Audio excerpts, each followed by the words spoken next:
Call the meeting to order.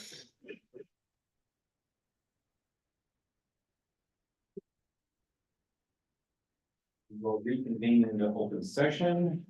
And need a mover and seconder for that, please. Councilor Deal, Councilor Morrison, the council of the municipality of Huron is reconvened in open session at 6 p.m. And for the reporting out, council went into a closed session to discuss a matter subject to solicitor client privilege and personnel matters, but identifiable individuals in relation to employment matters. We would like to acknowledge that the land we stand upon today is the traditional territory of the Anishinaabe, the Haudenosaunee, and the neutral peoples. As far as the mayor's opening remarks, I did want to comment about, I went to the Good Roads conference. There wasn't as much stuff there this year as I thought there was last year as far as for the political side.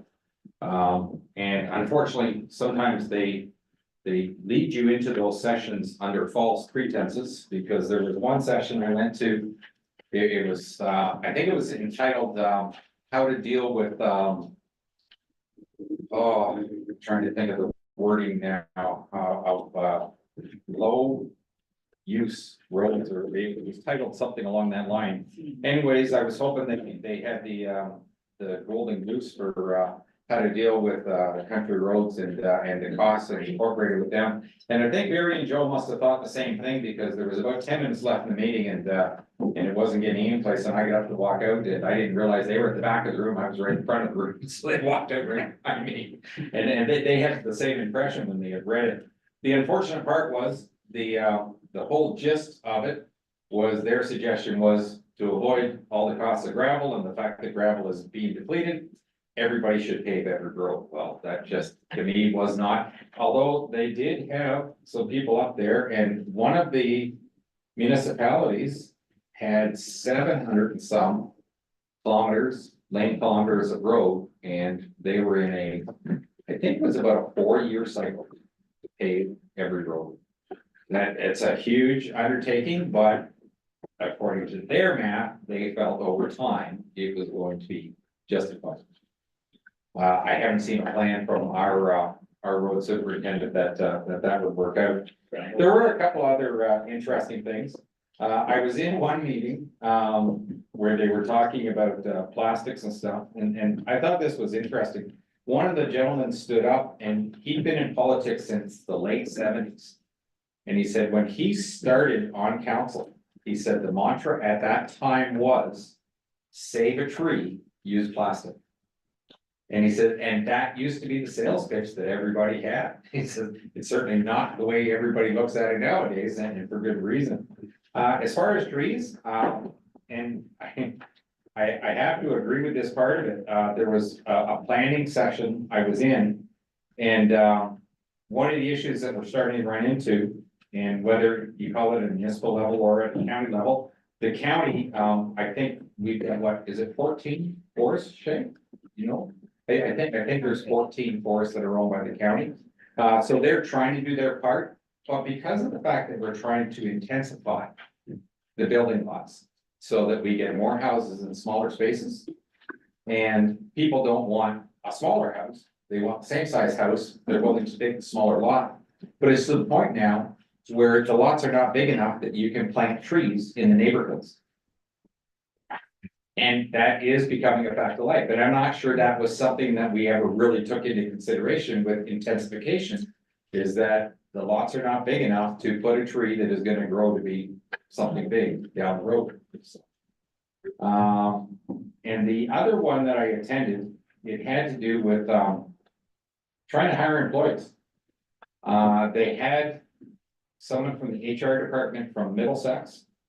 They had an actual person that works for a head hunting company. She was out of their Toronto office, but they have branches right across the country. And they said, it's not just municipalities that are suffering from not being able to hire. Said every business out there is in the same boat. If you're trying to hire any kind of management people, it's just not there.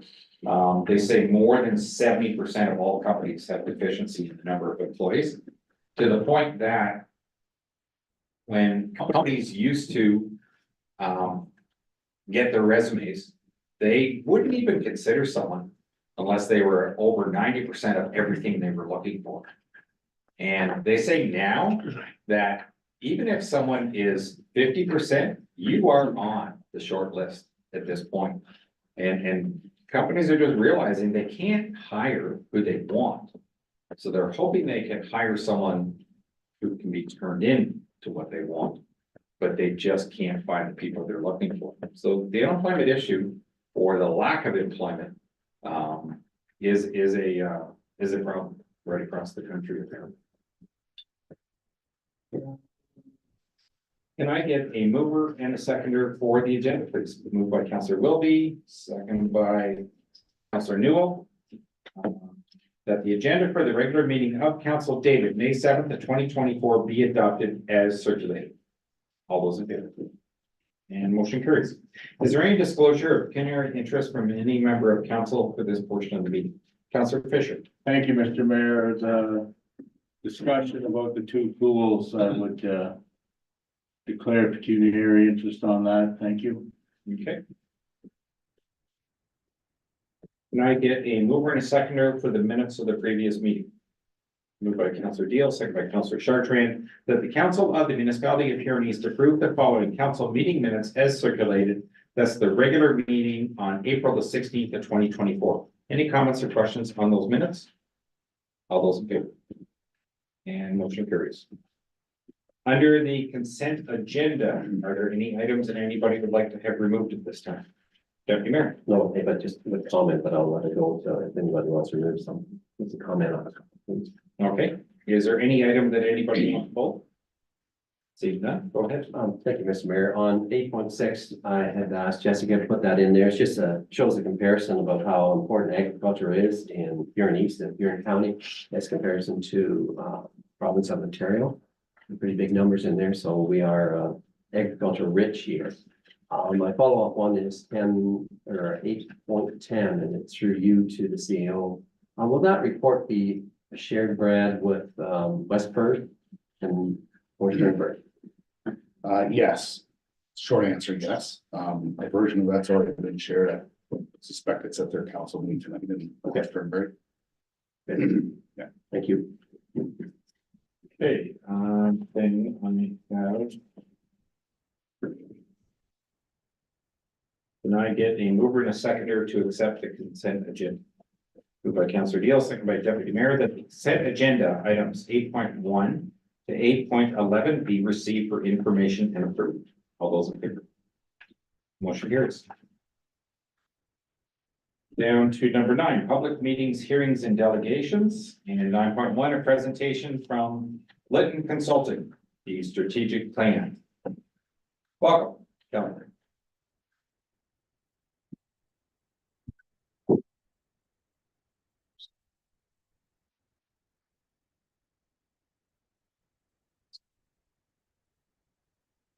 Mayor, members of council, it's a pleasure for me to be here today. Andy and I are here, and it's a pleasure for me to be here. It feels like it's been a while now, but it's always nice to take the drive up to Seaforth.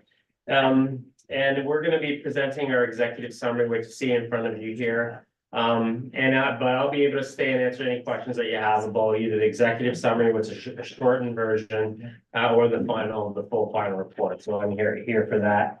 And I'll just go to the next page. I'm not controlling this, right? So, next page, please. Yeah, so just a little bit of the agenda here. I'm just gonna just go through the objectives of this project. It was a pleasure for us to do this project with the team. Strategic plans are so incredibly important to make sure that you set your priorities. And we really thoroughly enjoyed our sessions that we had in this room with council. And what I think together we built a really, really good, solid project plan. So we want to go through the objectives just to refresh us on what that's all about. The key success factors for this project, the approach that we took to remind us all what we did, what we heard from the community at a high level, the 4 goals that we came to as a group, the strategic priorities and the actions that fell underneath those 4 goals, and then the next step and how we are providing a tool that allows you to track progress on that. So that's the agenda for my presentation today, and then I'll answer whatever questions that you have. So next page, please. So the objective of this project, very simple, to create a results-focused action plan enabling the leadership team, which includes council and the senior management team, to establish a common focus, outline priorities, and then as important as that is to track and communicate progress. So we need to have some outcomes of this project, meaningful community and staff feedback, shared vision and common ground among councillors and the senior management team, practical actions that can be implemented and accomplished, and the ability to track and communicate progress. We had to make sure that we achieved all four of those in order to have a strategic plan that is a living document. Next page, please. So the key success factors for this project, and this comes from the team, it comes from councillors, it comes from the members of your senior team. Community involvement was important because we needed to validate that we are on the right track here. So that was absolutely critical. At the end of the day, the plan had to be practical, it had to be doable to set the team up for success rather than for failure. I've seen a lot of examples of strategic plans that didn't set you up for success in other municipalities that have moved ahead. We wanted to make sure that this was not that. We wanted to make sure that this was a doable plan.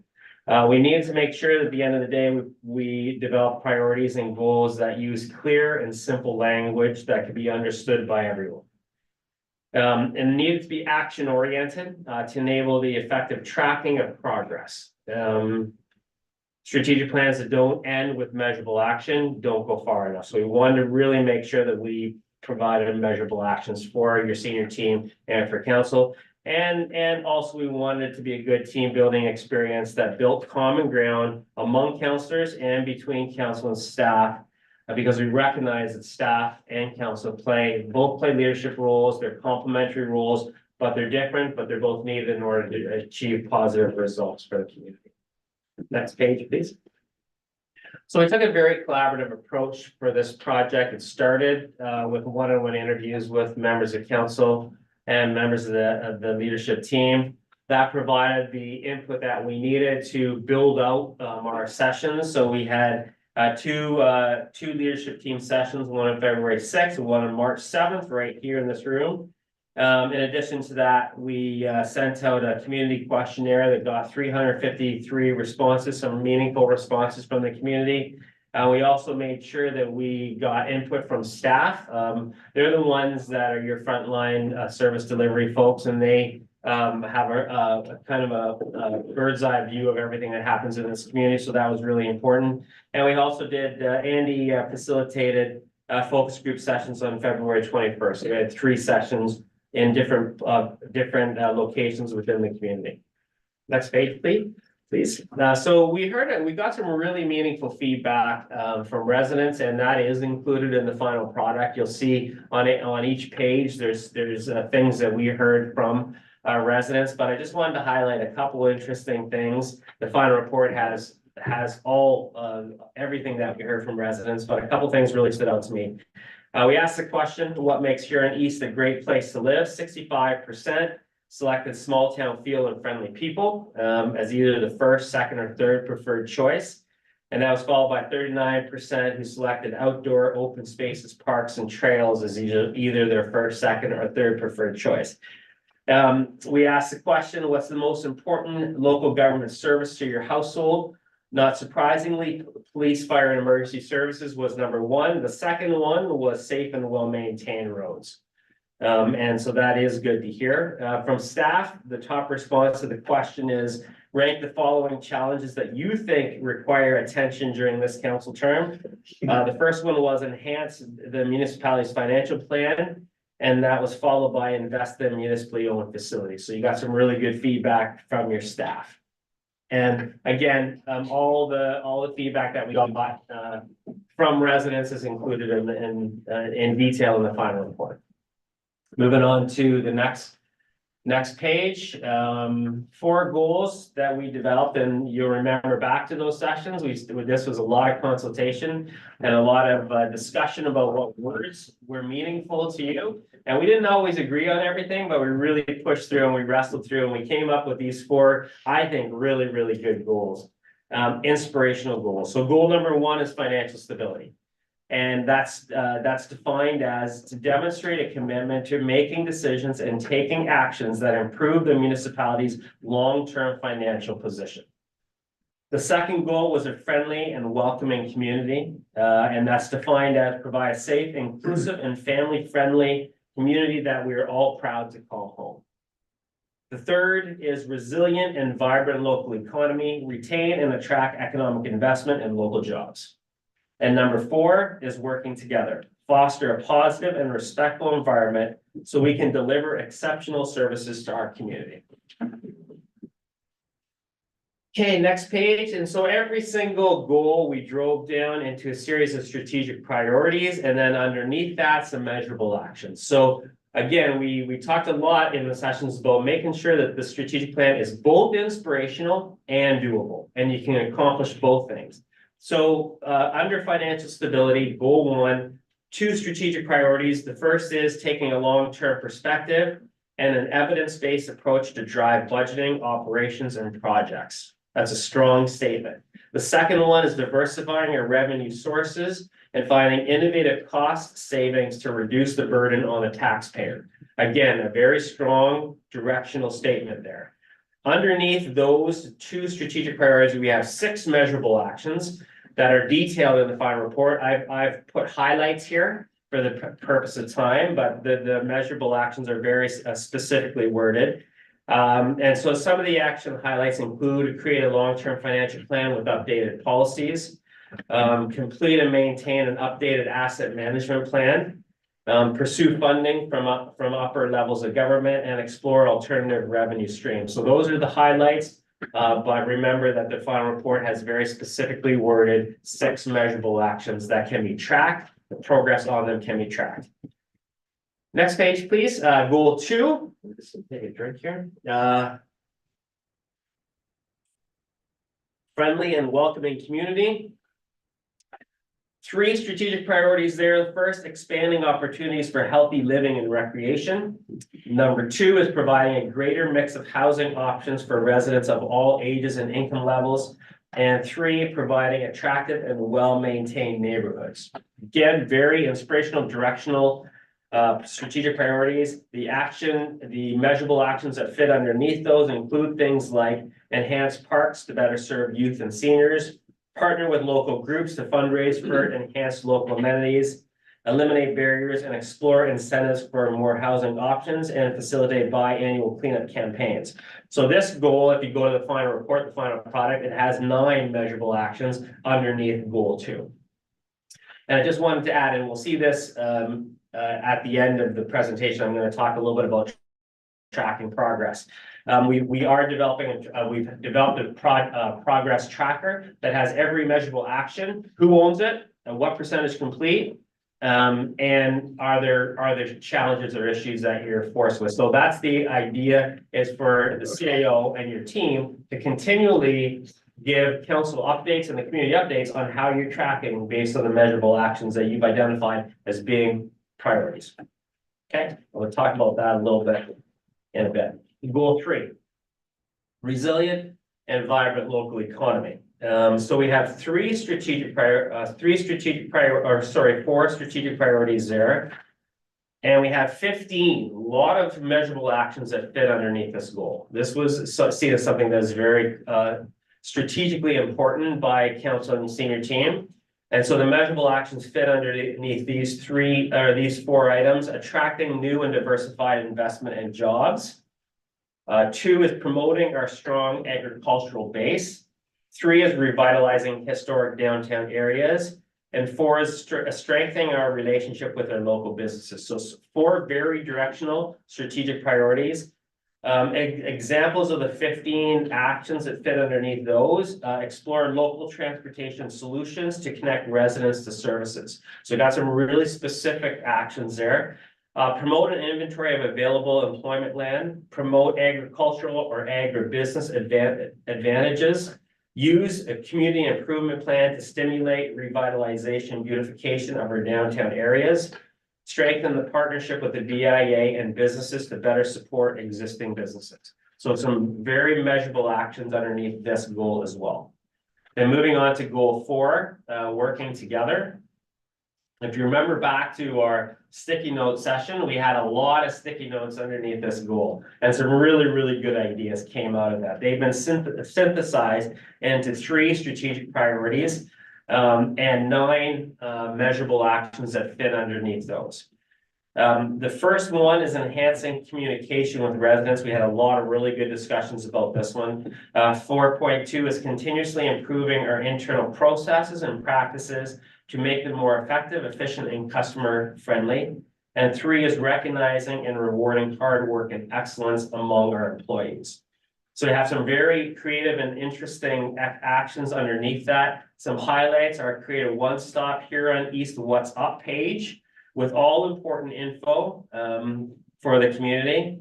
Establish a refreshing new Huron East brand. Introduce new interactive budget tools to educate residents and encourage input, and establish a Huron Rocks Staff Appreciation Committee to move forward with staff recognition and performance opportunities that are really staff driven. Some good measurables there. So the next step is providing a final product, and we have drafted up a final product that has everything pulled together. Do we have copies of that? Do you know, Brad? No. No? Okay. So we'll get copies for every member of staff, but something has been produced, a final product that lays everything that we've talked about out there. You'll see it has really good images. There's no stock photos in this at all. Everything is from Huron East. Everything is, yeah. They do have it in their agenda. Oh, you do have it? Okay. All right. You do have it. You have it in your agenda. So as you can see, there's all the strategic, the approach that we took is in there. In addition to what we heard from you section. So we've pulled out all those that important detail that we received from the community. And this really, it really is a lot of alignment between where we were as a leadership team and what the community said your priorities are. So every priority area where you're talking about one of your goals, it talks about what we heard from the community, and there's alignment there, which is absolutely what you need. The next piece after this final product, and the idea behind the final product, that is what you provide to the community. This is what we wanted to work at when we wanted to make sure it was simple language, it was attractive, it was good, easy to read with meaningful input from them. So that's the final product. The tracking progress, the second piece here is the strategic action plan progress tracker. So I just put an example of the first page on there. So what you see there, and so every goal, every page will be a specific strategic priority with a measurable action on the left-hand side. Then it has the target date, so there'll be a year and a quarter.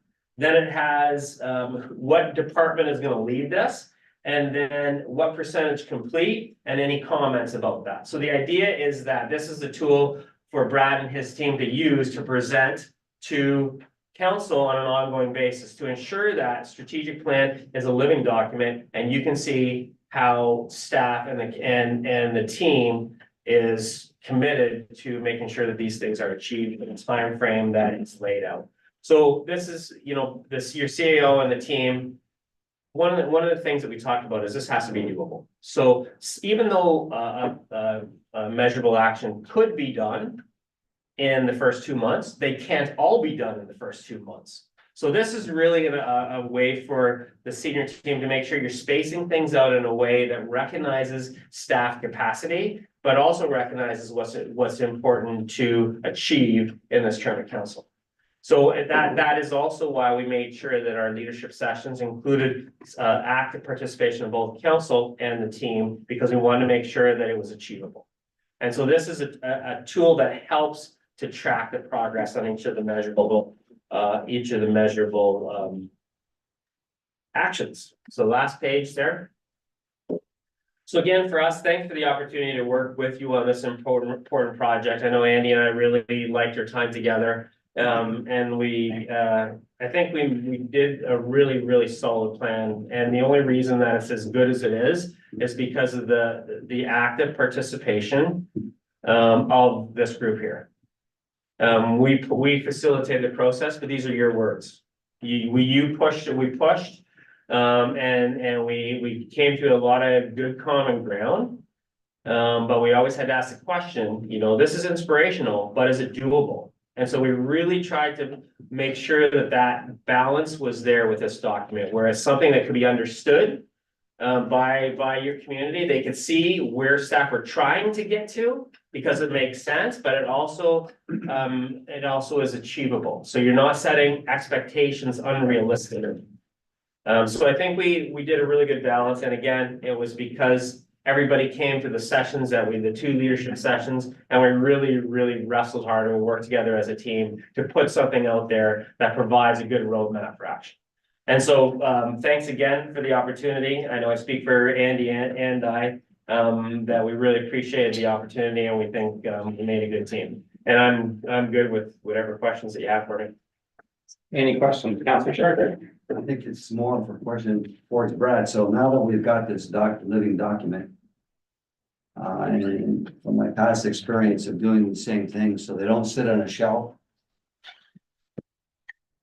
Are you gonna be sitting down and actually assigning certain people certain responsibilities of this document to track, measure, and then report back to us? Yeah, absolutely. And I think Mr. Littenoff will sort of express that pretty, throughout his presentation. The tracking piece is the important part. Reporting on council probably on a quarterly basis on the progress we're making and the responsibilities. Certainly, we'll be sitting down as our senior management team and sort of making sure everybody's aware of what they need to do.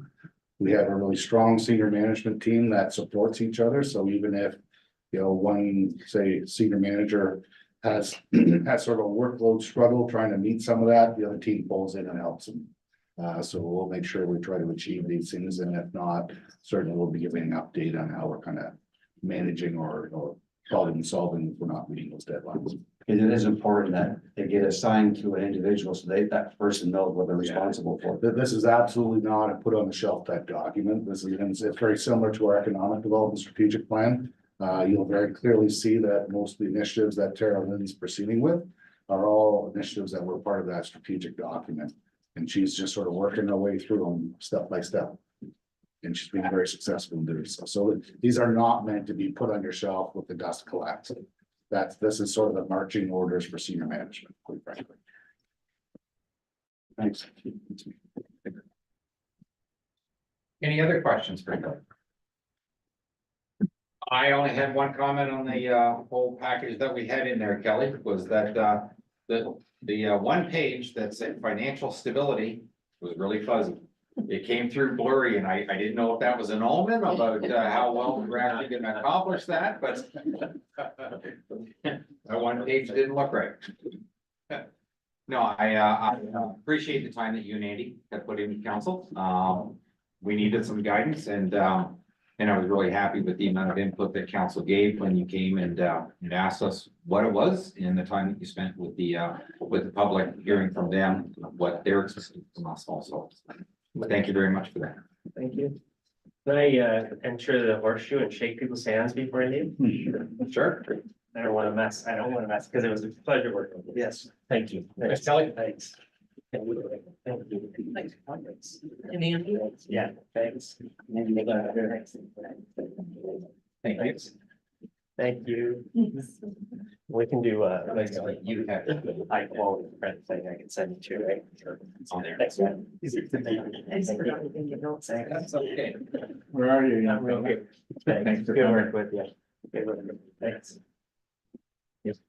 Okay, we're gonna go on to 9.2, Committee of Adjustment Public Hearing for minor variance MV 02 of 2024 and MV 03 of 2024.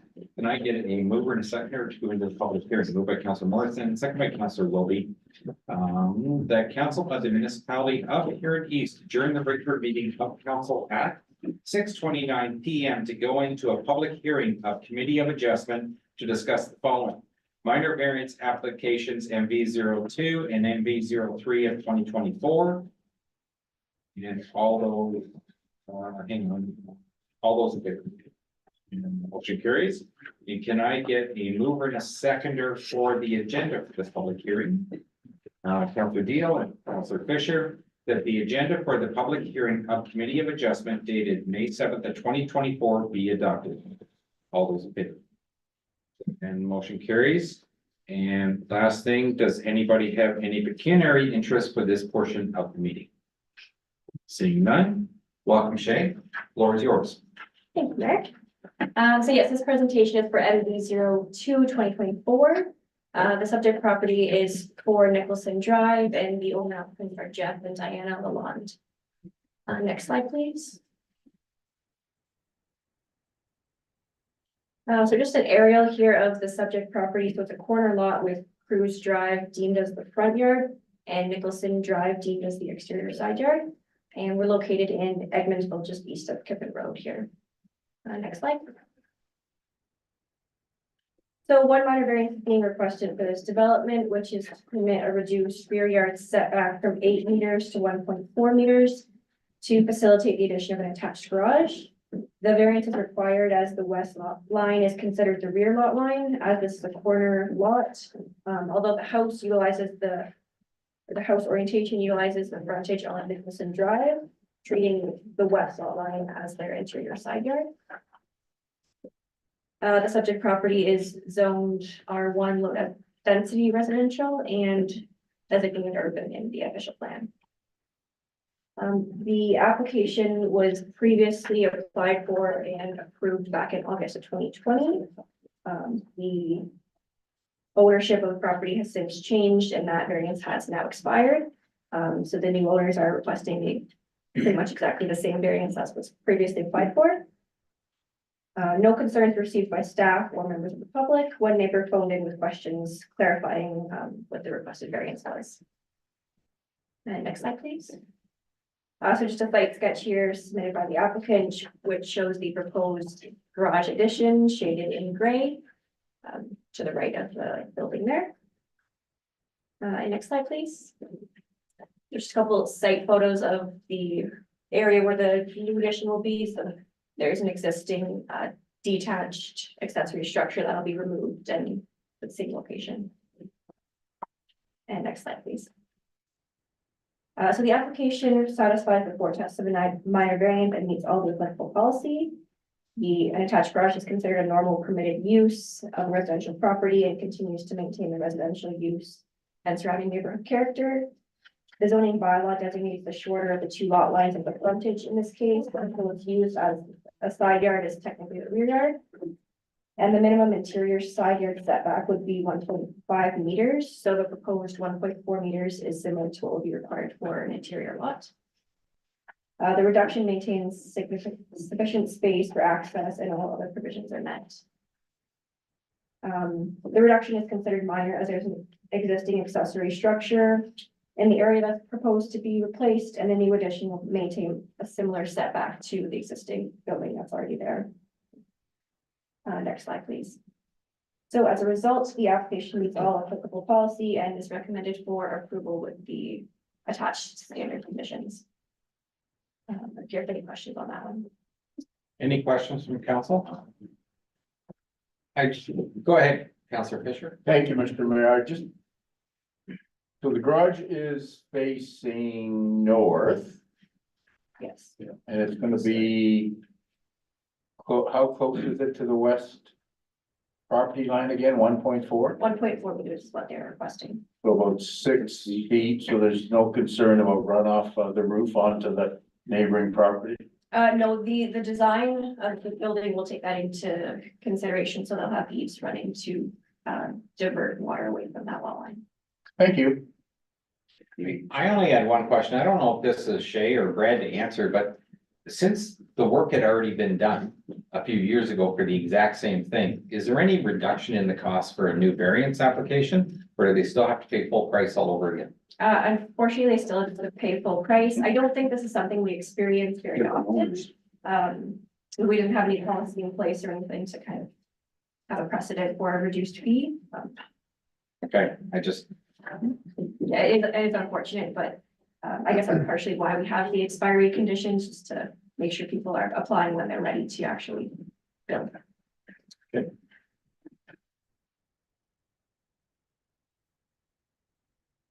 can I get a mover and a seconder for the motion, please? Moved by, oh, sorry. Ask if there's any comments on the public. Oh, sorry. Yes. Are there any members from the public that would like to comment on this application? Seeing none. I had Councillor Chartrand move it and Councillor Stepler second. That the council of the municipality of Huron East, acting as committee of adjustment, has held a public meeting pursuant to section 45 of the Planning Act 1990 with respect to minor variance application MV 02 of 2024. Whereas no comments from the public were received and whereas no agency comments were received. Now therefore, the Committee of Adjustment approves the minor variance application MV 02 of 2024, Plan 233, East Park Lot 30, Egmontville, Tucker Smith to permit the following variance from bylaw 52 of 2006. That the variance approved is valid for a period of 18 months from the date of the committee's decision. And 2, the garage addition is constructed as proposed in the submitted site plan. All those in favor? And motion carries. MV 03, please. Thank you.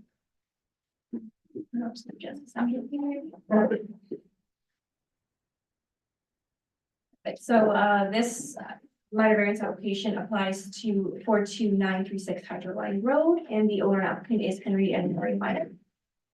Next slide, please. So just an aerial of the subject property, just one concession over from Highway 12 here on Hydro Line Road. The property contains an existing farmhouse, workshop, and shed. And next slide, please. And again, one minor variance is being requested for this development, which is to reduce the required MDS 1 setback to the neighboring swine barn from the required 564 meters to 415 meters to allow for the replacement of the existing dwelling with a new single detached dwelling. This represents approximately a 26% reduction in required MDS. No concerns were received from staff or public on this application. The applicants have made the owners of the livestock barn aware of their plans. And the requested variance, and the owners have indicated support of the proposal. Subject property is zoned AG4 and designated agriculture. Next slide, please. So just I included an aerial photo on the left here showing the location of the new proposed building in relation to the neighboring livestock barn. And the photo on the right is the site sketch provided by the applicant to show the new house location, which is approximately 100 feet north of the existing house. And next slide, please. Just so you can see it a little bit better. So this was an aerial photo provided by the applicant. It's kind of hard to see, but the yellow markers and kind of the rear yard there show the approximate location of the new building. And next slide, please. And just a couple more site photos showing kind of the condition of the existing dwelling on the property and location of the new house, which will be just to the north of that. And you can see that there's a mature tree line surrounding most of the property here. And next slide, please. Thank you. So the application again satisfies the 4 tests of a minor variance and meets all the applicable policy.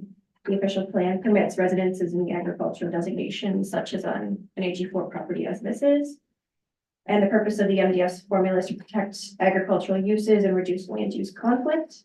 This proposal is not anticipated to cause any land use conflicts, as the new dwelling is not significantly closer to the barn than the existing dwelling, and not anticipated to cause any barriers for the potential future expansion of the barn. The proposal otherwise meets all applicable provisions of the zoning bylaw and is situated further back from the road than the existing house is. The existing house is aging and in a state of disrepair and wasn't realistic for the owner to repair or expand. So the proposed location approximately 100 feet north of the house, which is bordered by a mature tree line, further providing buffer between the neighboring barn and the new property, the new house. And as I mentioned, this represents an approximately 26% reduction, which is considered minor and desirable for the lands. So this application is recommended for approval with the attached standard conditions. Questions of council? Deputy Mayor. Oh, wait, just more of interest through you to Shay. Shay, could they build that new house, and I'm fine with the way it is, but could they build that new house on the existing footprint of the old house and not have to get a minor variance? They would actually still need a minor variance because the existing house has legal non-complying status. Okay, Just based on the timeline of when it was built. So regardless, if they tear that building down and then put a new one on, a variance would still be required. okay, I was just, coming at it from the regional footprint, that's all. So, thank you. And mine's kind of in the same note, so when I looked at it, I thought the new house was actually a little bit farther from the barn. So we called it a reduction. Was it a reduction from what the standards are, or is it actually closer to the livestock? It is a little bit closer. It's a little bit further to the northeast. Livestock barn is north of the house. So it's closer in that sense. There is a difference between the MDS one calculation, the MDS two, which would have been applied when that livestock barn was built. So it's a little bit larger for the MDS one when a new residence is being proposed. So that's why, yeah, there's a slight difference in. Councillor Sharp. Yeah, my only concern is if I'm the owner of the pig barn that's there, what if I wanted to expand? Yeah, so their MDS two calculation when they got their permit to build that building would have factored in an expansion. There's expansion factor as part of that. So that is, they did a bit of flexibility for that. So this new house in the new location wouldn't affect their plan. It shouldn't affect the existing expansion factor. And they indicated they don't have plans for a massive expansion anytime soon. But that being said, if it was a huge expansion from what they are, that might change things, but as far as their deferred plans, it's still concerned. Okay, thanks. Any other questions of council? Is there anybody in the gallery that wishes to comment on this application? Seeing none. Can I get a mover and a seconder, please? Deputy Mayor and Councillor McGrath, that the Council of the Municipality of Huron East, acting as Committee of Adjustment, has held a public meeting pursuant to section 45 of the Planning Act 1990 with respect to minor variance application MB 03 of 2024, whereas no comments from the public were received and whereas no agency comments were received. Now therefore, the Committee of Adjustment approves the minor variance application MB 03 of 2024, concession 3, part lot 24, McKillop Ward, to permit the following variance from bylaw 52 of 2006. That the variance approved is valid for a period of 18 months from the date of the committee's decision. The dwelling be constructed within the general footprint to be of the approximate size denoted on the sketch that accompanied the application. And that's all it says. All those in favor? Motion carries. And we go to planning. 10.1, planners report, bill 185. So if we just get an adjournment on the public hearing Oh. and then go back to it. Is that Thank you. Can I get a motion to, is there something on there? So those were just the public hearing minor variances, so we'll adjourn the public hearing and then we do have to plan and reports that are for the regular agenda. Okay, motion to go back into open, Councillor Deal and Councillor Wilby. All those. Motion carries.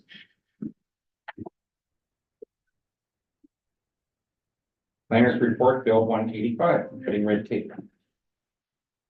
That's what it says on there. Am I missing something? No, that's good. I don't have a presentation prepared for this. Generally speaking, planning is satisfied with the changes proposed here. We don't have any major concerns. The main things that were proposed from the initial draft last spring, particularly the 3 lot severance residential lots on agricultural lots has been removed. So we're pleased about that. I won't take up too much time. If there's any questions on that, I'm happy to answer. So the county planning department is fine with the changes that are being presented? Yeah, as far as the PPS and this PPS and the bill 185. Comments for the PPS to end May 12th. So this is being brought to county council tomorrow. If there's any comments that you would like to provide on that, we can do that as well before that deadline. Did staff have any concerns with this information? No, okay. Deputy Mayor. Thank you, through you, Mr. Mayor, to Shay. Shay, under agriculture, they talk about the addition of battery storage as an example of a land extensive energy facility. Can you expand on that? Yeah, so that's just clarifying, that specific use is considered, land extensive under the on-farm diversified use policies. Previously, there was no mention of specifically battery storage, so it was kind of up to interpretation. This would still require it to be limited in size and scale as is, part of the on-farm diversified use policies. We've gotten further direction from IESO that, they won't be directing these types of uses on prime agricultural land. And further, this year's procurement is focused more on energy generating facilities rather than storage as this was. But it's just more of a clarification piece. Okay, thank you. Yeah, I was looking at the land class. That's where I was wondering about. So thank you very much. Okay, then we'll go to 10.2 Huron County planning fees, planning application fees review. And I get a mover and a seconder for this report. Councillor Fisher and Councillor Deal, that the council of the municipality of Huron East accept the report from the planning fees working group and are in support of the proposed fee changes to come into effect July 1st of 2024. Comments or questions? Councillor Fisher. Thank you, Mr. Mayor. Shay, I tried to follow these, but I thought some of them were pretty rich. Is this a revenue stream or just break even for the county? I can respond. I was on part of the working group there, through you, Mr. Mayor. It's definitely not a working stream. The whole point of the planning applications is to recover costs that are associated with staff time on planning applications. At this point, the costs we're even suggesting don't fully cover staff costs. South Huron did do a deep review, and the cost would be a lot more substantial if we were to do a full cost recovery. So this is just helping cover costs, especially in in-depth applications. Thank you. Deputy Mayor. Sure, you to Jess, so is this, what, a year or 2 years, coverage or 5 years? This is again another 5-year plan with increases by CPI per year. Previously, we did the 2% increase. We found that the recent applications and the new central program that we're using across municipalities has been, added on. So that 2% doesn't always fully coverage those increases over time. Okay. And being as all the municipalities pretty much run on that CPI index increases year over year, we went with that standard as well. In the past, it looked like the term was from 2022 to 2026. So is this new come in after 2026 or is this? No, this will be for July 1st. They did a review earlier than what they had anticipated to do due to the increased time and changes within the planning. Just to respond to Councillor Fisher, the question's been asked at the county level also about the pricing. And as discussed earlier, there may be some simple applications where maybe a lot of the work was done. But unfortunately, sometimes, and I'm told that it's not usually when you get a contractor that's doing something. They normally have all their ducks in a row and things can flow very well. But when you have individuals that are doing something and have never done it before, there's quite often a lot of extra work involved with it because they're not familiar with the process and a lot of back and forth, and it can take up a lot of extra staff time. So it's an attempt to kind of even things out for everybody. All those in favor of the motion? And motion carries. Reports and recommendations of municipal officers, 12.1, Huron East Strategic Action Plan. I will ask for a mover and a seconder, Councillor Deal, Councillor Morrison, that the council of the municipality of Huron East accept and endorse the Huron East Strategic Action Plan as presented. Any final questions of council? All those in favor? Carries. And 12.2, the Lions Club pools comparison. And I presume there's gonna be a little discussion on this. Or not. I read the report.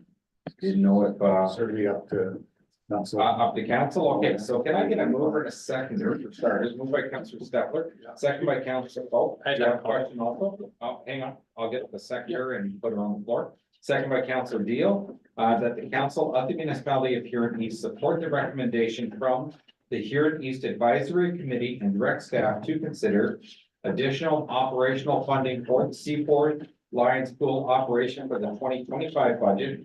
And that the operational funding be determined based upon audited financial statements from the Seaport Lions Club and agreed upon through a formal operational funding agreement.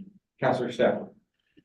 Yeah, I thought we at the rec meeting the other night, for Stacy and the guys that were there. I thought we were gonna take the time, not just compare the increase for the Seaport pool and subsidizing, but take the two pools, find out how they truly operate, because there was an email that came from Lions Secretary Paul Mutter. That, there's a few different irregularities and, we wouldn't know about them unless we were involved in prior. So I thought, based off the recommendation of the rec committee, it was, yes, we want uniform rates. But we have 5 or 6 months because it's not gonna be affected until the 2025 budget. That we truly get the operating costs of both pools and treat them the same and not put either service club at a risk. That was what my thought was. And then that's what the recommendation I think is. that's the But the recommendation says that we're gonna give more money to the Seaport Lions School. This is for operational only. It's got nothing to do with community groups. That's a separate report. It's the next report, Councillor. Okay, I view it as, okay, as long as we are taking the full review of both pools. And seeing what the true operation costs are. And doing uniform pricing throughout, and we're not just refunding one to save the other. One is operated internally by staff. Russell's pool is operated internally. Correct? The Lions and Brussels purely provide funds to subsidize the rates. Correct. Okay? Yep. So, but the Lions pool is completely different. It's completely run by the Seaport Lions and includes volunteers. So hence why we're saying we want to actually meet with the Seaport Lions and investigate what their operational costs are and make sure that we're being fair and transparent through the process. Strictly from a pool to pool perspective, what's the fair amount of money that we should be funding? Because the Seaport Lions are providing a service to the community. Right. Right, that they're sort of, and so we gotta make sure that we're funding them fairly. That's the whole purpose of that. Right, so just so I'm on the thing is, so we have 2 pools in Huron East, 3 actually, including Vanessa, but 2 pools in Huron East. We have one ran by the municipality and one ran financially by a service group. Correct. That's an irregularity of our common, it can be subsidized. I was hoping that we could get a feel of how much our pools are costing us. Because eventually the Seaport Lions are gonna hand that pool back to us potentially. And then we gotta make an analysis of how much recreation is valued in Huron East. And what are we willing to support on our tax base? And my reasoning on that is whether it be healthcare, education, recreation. It shouldn't be a one entity. It should be for the betterment of our community, so we have better taxation. That's, I thought that's where we were going with the total review of the swimming or the facility purposes, but. I'm good with, it doesn't affect us to 2025, as long as we're making those calls and conversations up front. That's perfect. Okay, so the motion, what you're talking about sounds to me like it's the next motion I'm about to read. So Okay. the first motion, as I had read it, that the operational funding be determined based upon audited financial statements from the Seaport Lions Club and agreed upon through a formal operational funding agreement. This is just to take care of what we're doing right now to carry on for this year. The next one talks about what your. If that's what we're doing, I'm fine. Thank you. All those in favor? And motion carries. So the next one, CS 24, rates and charges, bylaw fees and effects on the community service group. So can I get a mover and a seconder to read the motion? Deputy Mayor. Sorry, could I just back up? I just want to make a comment about the Lions Pool discussion before we move from that, now that we passed. Okay, There was an email from Mr. Paul Mutter, and he would like that the Brussels pool stop being called Brussels Lions Pool. He just wanted to be called the Brussels Pool, so, I do have that email there, if somebody wants to read it. I just think that maybe moving forward, that would be good to respect that. It is Brussels Pool. That's all. Thank you. okay. Ward, Councillor Sharp. On the same topic, there was another email sent out from the Seaforth Alliance. I believe it went to Jessica. Yeah. Um, Got it. so that information should be used for next year's budget as well, to make sure we capture all the pricing, like insurance and all the rest of the stuff. Can I get a mover and a seconder for the motion? And then I think Lisa may want to talk on the report or at least be here to answer any questions. Moved by Councillor Wilby, second by Councillor McGrath, that the council of the municipality of Huron East agree with the recommendation from the Huron East Advisory Committee and direct that the fees and charges bylaw remain the same as approved on January 23rd, 2024, that reflects report CS 2402, approved on January 9th, 2024, approving the unification of rates, and that council in support of the recommendation from the Huron East Recreation Advisory Committee direct staff to prepare a report regarding alternative approaches to support the local service groups. Did you want to expand on anything at this point, Lisa, or just to answer questions? Just to answer any questions if anybody has any. Councillor Fisher. Thank you, Mr. Mayor, to Lisa, please, could you give me an example of an alternative? So a couple of alternatives that I have suggested to the service groups is to try to decrease their preparations for their events. So quite often there are events that are being hosted, preparations, they're taking time on a Friday, Saturday, and a Sunday. And so again, just asking the service groups to try to find ways to decrease that time so that it alleviates our resources of our staff time as well. So, and again, it relieves their cost on staff time as well. So, you know, with the service groups that specifically Friday nights, they may have some people coming in and setting up specific things. Then, same with Saturday, setup seems to continue or preparation for meals. And then they need to come back on Sunday to do cleaning up. Whereas, we're asking that maybe they can decrease some of that time versus a few members coming on Friday, a few coming on Saturday, a few coming on Sunday, they can all come and, you know, more people help do the work in less time. That's just a suggestion. Just common sense and efficiency, maybe.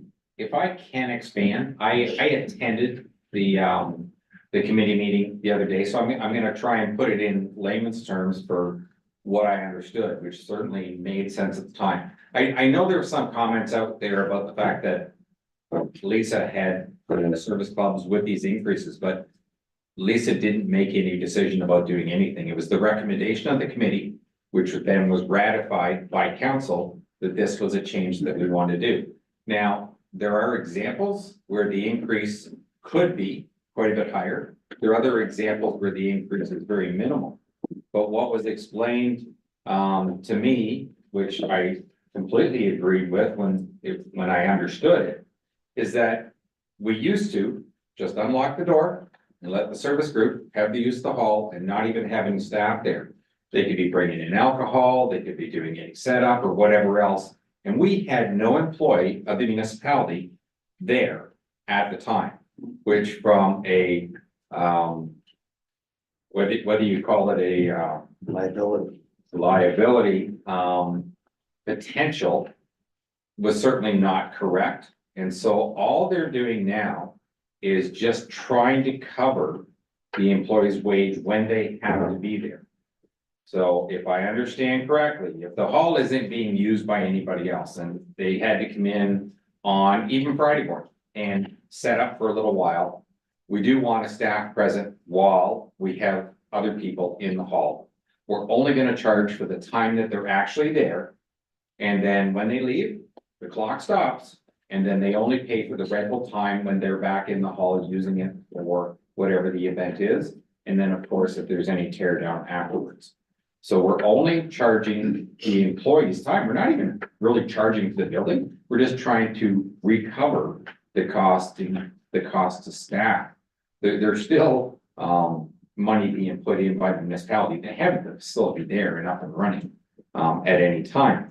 And when it was explained that way, it made perfect sense. We can't put ourselves out there with that potential liability. And these rates are now consistent, to the best of my knowledge, between all the facilities that we rent out and have available to the public. Mr. CAO. Yeah, I just wanted to follow up on Councillor Fisher's comment, and I think Lisa got you correct. We were looking at ways to try to minimize the cost to the service clubs.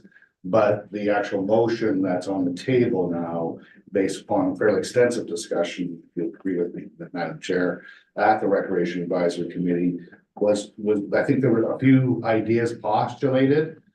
Staff asked just to say, let us look at some options in terms of how we might support those groups through some type of other program that's maybe a little bit more open and transparent. So it could be, you know, some annual grant process. It could be some other means of doing it, but we want to make sure that we're separating the fees piece that's part of a revenue and operations, and that funding or whatever you want to call it for those community groups is separate and distinct and clearly open and transparent. That's the gist.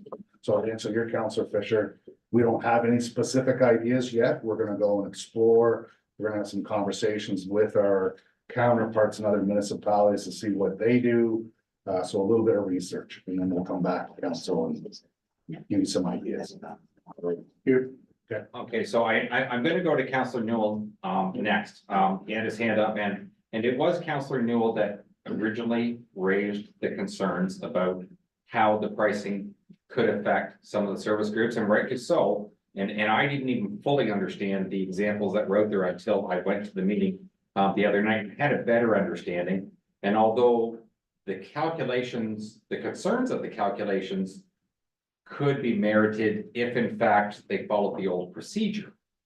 But in fairness, if nobody was charging you and you could technically just have the building open for a day, yes, then if you paid for all those hours, then it could really drive up the price. If you only needed it open for a couple of hours and you had a group that could be efficient, get in and get set up, well, then those costs are not going to be as high as what have possibly been calculated by some of the groups. But in fairness, Councillor Newell, if you want to carry on. Sure, I have a few comments. First of all, thank you for the report, as I know it was an awful lot of work to get information from similar and neighboring municipalities. And I also appreciate the input received from staff and volunteers at the Rec Advisory Committee the other night, because there was a lot of good discussion. So some points I'd like to make. The service clubs are the backbone of our community, and they're a very big part of what makes Huron East great. I know that we've been working to look at unifying fees across our community services department, our rentals and our fee structure. But I think we need to do better when it comes to how we treat our clubs. The Huron East tax base supports the recreation or community services department, as it does all municipalities. No matter where you go, historically, costs are not covered by user fees alone. Our community centers and programs are supported by grants, taxation, fees, and donations. And service clubs represent the donations part and have been an integral in contributing to our facilities and our programs. The 2023 Brussels Morris Gray Community Center auditorium hall rental budget was $8,000. And for 2024, it's budgeted at $11,100. So that's an increase of $3,100. But service clubs are seeing an increase as high as 100%, and again, depending on how we look at those numbers, it could be higher than that or lower than that, but it is a noticeable increase. If the municipality is looking to cover costs from all user groups to have a better business model, let's not forget that other facilities and services are not full cost recovery. To make drastic changes for service club usage is concerning, as we are biting the hand that feeds. As stated earlier, the tax base supports all of recreations. Why are we asking service clubs to cover their operating costs or alter the way they rent space? An example was used at our RAC meeting the other night. That's in some other places, rental rates for hockey are $700 an hour. And then those are people that are trying to, municipalities that are trying to recover their costs. So we're asking that from our service clubs alone and not our other user groups. I understand the change is difficult and that there was a history of not charging sufficiently in the past in Brussels. So this change has a sticker shock, and looking at this increase as a true up to align fees makes me look at a couple other solutions. So I've got a couple of possibilities if we're looking to true up. The first solution would be to because I understand, the clubs understand that the costs are going to increase over time. I think they can appreciate that. But I'm suggesting that we don't make the jump all at one time. The budget is only $3,100. So I'm sure we can find that somewhere else in our budget at $3,100. So even if we were to say to the service clubs, let's increase you by half of what the anticipated increase is. Now we're down to $1,500. So $1,500 increase on user fees or rental, I think is a very manageable number that we in our council deliberations can find that $1,500. One of the solutions that was brought up at RAC is maybe councilors could forego going to a conference, which would be something that I would entertain as well. So that's one suggestion I have. I think the other one is another possibility is to implement a service club fee for rentals and only offer to those registered service clubs within our community. We currently have very rates for prime time and non-prime time usage, so we know how to work with a variety of different fee structures. That's a second solution. And then this third solution, which is just a solution, and I'm not sure I'm for this, but is if we leave the rates as budgeted and aligned with private rates. If we use that solution, I think we're sending a negative message to our clubs. In essence, you'll have to pay full rate, as does a private group, and municipality will save a very small amount of projected revenue to the tune of $3,100 for them to pay the same as a private group. I do understand that there is costs, and the costs are similar from a private group to a community group using the space. I don't dispute that at all, but I think there's a couple of ways, solution 1 and 2, that I recommended that I think we could find a way to look after our service clubs because they do give back to our community, whereas our private groups take the money and go. If I can debate a couple of the comments there, I can't debate about the service clubs, get back to the community, I agree with that 100%. The only thing I'm kind of wavering on is that if I personally want to go and rent a hall, from the time I get access to the hall until I'm done, I pay for the whole time. So even if I just wanted to set up on Friday morning, wasn't doing anything till Saturday, I still have to pay for all day Friday, even if I'm not there all day. And they're only paying for a while to set up because I didn't have time to set up early enough on Saturday. I end up paying for 2 full days. And we're not doing that to the service groups. Okay. We're only charging them for the time that they need to be in the hall to get set up, and then only for the day that they're actually using the hall. So from the way we would treat the general public, we are treating them a little bit better.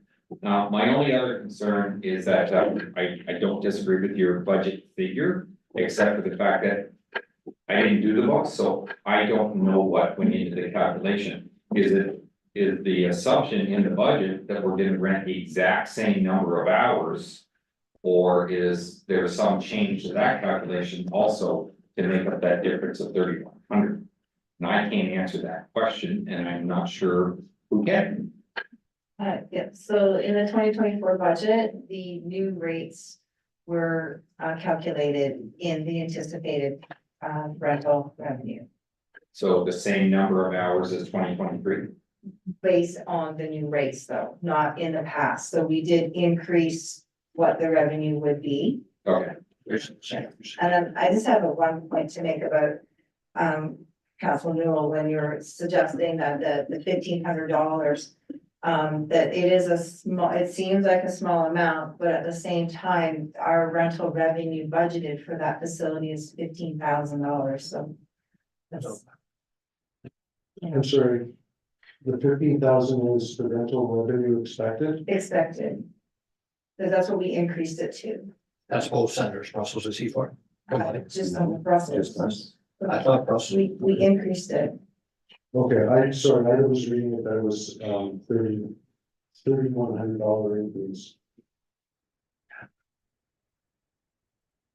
So when we prepared the budget, you had asked that question that the amount that was allotted for the rental revenue reflected the new rates, and it did. Okay. So I know that we had budgeted 8,000 last year. Our revenue was 14,000, which was because of an odd thing that occurred. So, but then this year it's budgeted, that I can see in my documents, that it's budgeted for 11,100 is what I saw. Which I assume was an increase based on those fees, that the cost would go up. And this may be the fact, like, one of the statements in the report is that a rental is on average or typically somewhere around $1,000 for a hall rental. And I'm thinking that the service clubs alone probably rent the hall 11 times or close to it anyhow. So that doesn't even count in our private rentals, stag and does and stuff. I'm sure we have more than 11 rentals a year, so I thought it would actually be higher than what it says, so. But not all of the service groups rentals would be the same amount of time that they use. So for example, on their larger events, they have larger hours, but on their smaller events, like a bike rodeo or a breakfast, it doesn't take as many hours as to what their larger annual events are either. So they wouldn't be $1,000 event. So Councilor McGrath was next. You did it. No, you it's not with the hall rentals, but I understand this extreme sport we're getting into now, pickleball. Which is very popular. I understand they're down to one night a week from like 6 states, 6 days a week because of our staffing. Summer hours, in which facility? are you Seaport, sorry, Seaport, yeah. They went from 2 nights a week to 1 night a week. Yeah, but there's twice a day, well, morning and night, so it's 6 times a week. Anyways, this come to my attention, and it's because of staffing. Well, there you're throwing revenue right out the door. I think it also has to do with, it's just summer hours. It's not something. But it's still lost revenue. But I think there's fewer people when they have the 2 days. I believe that's why they came to that So conclusion. it was was that brought to my attention. one day there's 2 people show up and then the next day there's. It was just brought to my attention because it's one of those things. You'll never make money in the facility ever. You know, 3,000 years old, you won't, but at the end of the day, you shouldn't almost turn things away either. That can make you have to do, but I Councilor guess we gotta pay somebody to come in. X amount of doors to open up, then throws that right out the window. Councilor Stafford was next. Thank you. Just want to make sure all council is aware too, that when we left the recreation meeting, there was a direction for staff to come back at the next rec meeting to look at different options and considerations. So that's already been asked at the rec center, at the rec committee. I do have 2 concerns, and they're, now if we're going to start charging for the staff in November or October to, let's say, March or April, when the ice is in. And we have 1 staff at the arena who looks after the Olympian, looks after, the staff people are in. If we're gonna start charging any group, a user group, an additional hourly body, we're gonna have to bring 2 people into that facility, because if I'm paying for Councilor McGrath to work, I need them now to move the tables, because I'm paying for an extra hour. I don't know if we've taken that into consideration of now having to staff the facility in the winter months with 2 people. That's just one of my comments. And the second is, I would really like us to go back to Intact, our insurance provider, to find out really if there is additional risk to us as a municipality for not having a body in the facility. I totally agree with the wellness of our facility, the upkeep, and, people aren't taking things or hitting or breaking things and going and on. But I would truly, from my knowledge, which is limited, really question whether the risk is more about to us as a municipality, or if it's just something that we're trying to facilitate, because I looked at, the Optimists in Brussels are having, maybe it's Alliance, they're having a car show. That's outside. Do we need a staff to man the outside because it's on our grass? I don't know. We're having a fiddle jamboree in Brussels at the same, within there. If they host that fiddle jamboree in July outside, does that save them $500 or $600? They're different things, but I really truly think we as council and everybody need to go back, find a better solution. I love number 2, Jeff, to be Councillor Newell. I apologize of recognizing the service clubs, because I don't think there's any debate whether it's the Seaforth Lions Club and their elimination where you fill our arena, or Lions Club in Brussels doing the same thing, that all that money, really, we're just taking the money out of the taxpayer. I think we did a great job setting the rates uniform. They need to be the same in Brussels as they are in Seaforth. That's not a question. When you're renting a Huron East facility, you're renting a Huron East facility. You're not running Seaforth and Brussels. Whether you're the Seaforth Lions Club who run one major event or the Brussels Optimists that run 5, doesn't matter. You're a service club within our municipality if you're an East, and there needs to be a standard rule to recognize that, would be my belief. When we approved the rate, we approved uniform rates and everybody treated the same. That's maybe on us for screwing up. We did approve that. You gave us all the information. They did all it, but it doesn't mean that we can't say, oops, that's on us. We need to recognize our service clubs better. So that's just my thought. And I do know that we already went back in the rec committee meeting to bring different options back to our next meeting. Ray, you have the floor next, but I do want to ask one question. If you want to give preference cost-wise to the service clubs, then staff's responsibility is to work within the budget that's set at the first of the year. At the end of the year, they've got to end up with not spending more money that was in the budget and still providing the service. So if the service club wanted it for a particular Saturday and they're getting a discounted rate and somebody else wanted it who was going to pay a higher rate because they're not a service club, who should be getting it? First up, best dressed. It's open or it's not open. If I book a hotel room and I want to pay $600, I can't outbid you for that hotel room. It's either available or it's not. You don't know hotel managers. I can make a different call, but I can't take the room once it's already booked. Councillor Sharkman. Yeah, my concern is that during time when we do have staff in the building, that's a liability issue. So if the service group wanted to come in and set up while the staff was already in the building anyways, why would we charge them for that if the staff is already there and getting paid anyways? Like, is that an option to look at? If staff is already in the building whatsoever, why would you charge staff time? It is an option, but again, even,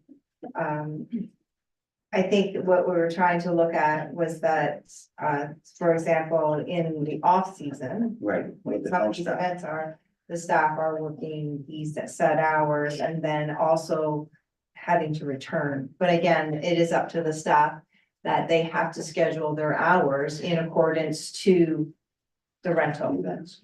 Right, so, Yeah, I was but just- at the same time, their typical normal working day would be like, like a 9 to 5 cutting the grass.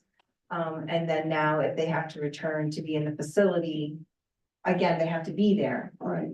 I was just thinking So- during normal hours where it's opened up, right? Councillor Deal was next. Thank you very much. We had a very, very lengthy discussion on this the other night. Yes, we need to unify our rates. And we need to recognize our service groups that put so much back into our communities. And unfortunately, everybody's got their budgets done already. The Lions Club, the Optimist Club have theirs, we have ours. And running on the CAO's, suggestion, I'm more than willing to give up my conference fees to offset some of their costs. But we need to sit down and talk with them, the clubs, and come to some sort of consensus, and whether it be changing when they're coming in to do their work, when there's staff on, whether that'll make a difference or not, I'm not sure. But it's so hard to check off all these boxes and keep everybody. We need to have our facilities making what we can off them, but we've got to recognize that these clubs bring so much back into our community too. And I'm not sure how we're going to get to a consensus on this, but right now, we just, we're gonna have to move forward, and as I said, and Councillor Newell said, I'm willing to give up my conference fees to offset what we need to. I'm not sure how that would even work though. Just don't go to the conference. I'm not going. Thank you. Deputy Mayor is next. Thank you, Mr. Mayor. Just some general comments. You know, the service clubs, I've been on service club in Brussels there. When we have a big function, half the team shows up on Friday night for some setup, you know. Like we try to get out of there as soon as we can too. And I mean, this is the past. I'm not there now. But you're not there for a long time. You're trying to get in, get your work done, and get out. But the next Saturday, you know, if it's a big event, then the next part of the team comes in and they're there. You know, Sunday morning, guess what? 10 o'clock, everybody's at the arena. It's cleanup time, you know? So I think they try to squeeze their time as it is. To ask them to squeeze it more, I think it's very unfair, you know? They're trying their best type thing. I think we have to recognize that and the way a service club actually operate. I think it's unfair to do that. One of the comments that were made in this report about somebody making a lot of money at one of their functions. And so I got the feeling out of that, well, they can afford that. At a time like that, I think that comment was being used against them. That's something like that should be celebrated, that a service club can raise that kind of money in Huron East at one of our facilities. So I think that's unfortunate that that's used like that. I just think that we're asking for too much. I mean, in this report, I think go through there and you're using a scenario where it looks like Huron East staff is setting up tables and chairs. And we've heard around the table then tonight during our discussion that we're talking about service clubs going in and doing that. So can we go in and do that, or can't we? It is not that they can't, but again, it's the fact that we still have to have a staff present. Yeah. In the past, there was not a staff present. For sure, Okay. and So that's an issue. And then, so in addition to that, that was one of the things that we were trying to do to help the service clubs, is to alleviate that responsibility for them. So that when they come into the facility, it is set up to their request of how they wanted it. And so they didn't have to rely on their volunteers to come in and set that up. And at the same time, at the end of the event, they don't have to come back and do the cleanup of the event, because that is the responsibility of the facility and the staff. So, and again, I mean, I don't mean to push or anything like that, but at the same time, I don't know, we'd have to check too. What are our responsibilities when we have volunteers coming in and setting up tables and chairs and somebody hurts themselves? Someone gets a back injury from it, or slips when they're carrying something that's too heavy for them. Where do we stand with that? but I guess though, too. I don't know. With the service clubs, I mean, they already carry insurance themselves. Right. So they, Did that cover their members for injuries? I'm sure it does, but we could certainly clarify that. I mean, I think we have as much liability for that exposure to that as what there would be to have function at the facility anyway. So I think it's worthwhile looking at that, you know, because if they want to set up, like, why turn down free labor? I don't think Lisa's necessarily saying enforcing it, she's saying, I need to have staff people in the building. So what I'm doing, I'm not just sitting around, you know, drinking coffee, watching people do stuff. She's saying those people now, what staff person would actually do some work that would save the service clubs from having to do some setup, therefore they don't need to book the time to do the setup as much and save them a few dollars. So I think we're trying to use an old system and compare it to a new system, and I think there's efficiencies in both, and I think we can probably work something out. I think there's value there. But we need to have a staff person in the building, absolutely. If anything ever happened in there and we did not have a staff person present, we would be 100% liable. Insurers would basically say, can't defend it, you're done. Right? So absolutely, we have to have a staff person if anybody is using our facility, whether it's set up, whatever it is. But what we're trying to do is provide some efficiencies. That staff person's there, they might as well do something while they're there. Unless, you know, it's a situation where the Zamboni's running and they got rid of the Zamboni. Maybe we bring a person in to come in quickly for a couple hours, we'll watch, whatever. We can work something out, but I think the rates we've established are not. They're trying to be the average to catch every. There'll be times when we have events that probably cost us more in staff time than what we're receiving, and there'll be events where maybe it's not quite so much and we're maybe a little bit more neutral. So I don't think every event is going to be a cost neutral on staff time. I think it will be a balance over the course of depending upon what each event's going. But we had to standardize our rates, and that was the direction of the committee and approved by this council. So council's absolutely welcome to do whatever they want. It's their prerogative.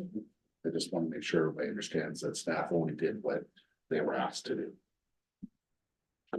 My only concern about the insurance part of it is I don't disagree. I don't know how the Lions have their setup, but if they have a policy to protect their members, the unfortunate part is it's not the member that makes the decision of who gets sued. It's whoever's paying for the recovery. So it's the insurance company. And if the insurance company were to get wind of the fact that municipality just opened up the building and allowed it, I'd be concerned that we'd still at the end of the day be on the hook. We could certainly ask our insurance company what our risk is in not having someone there. And that's a very fair question to ask. But unfortunately, they always err on the side of caution, and I'd be shocked if they said we could just open up the door and let somebody in. I'm sure they would tell us absolutely not. By no means, I wasn't advocating for that, you know. Yes, we need a staff person there, but that staff person could be setting up the bar, doing stuff like that. That service club that's there, part of what they're doing is they're part of their team building as well. That's why they do that sort of thing, you know. That's why we did it. It was fun to do that. It was work, but it was fun. So I just wish there was an opportunity that could be sort of figured in. And I mean, I floated a couple times, like if they did all the setup for you, saved you maybe 5 hours of staff time, give them a $200 credit on their bill or something.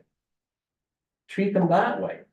You know, it's something we can look at. I'm just trying to be creative to come up with something to help reward service clubs for helping us. I mean, in our strategic plan we just passed there, like we talk about the partner with local groups to fundraise for enhanced local amenities. I mean, that's part and parcel of what we're trying to do. So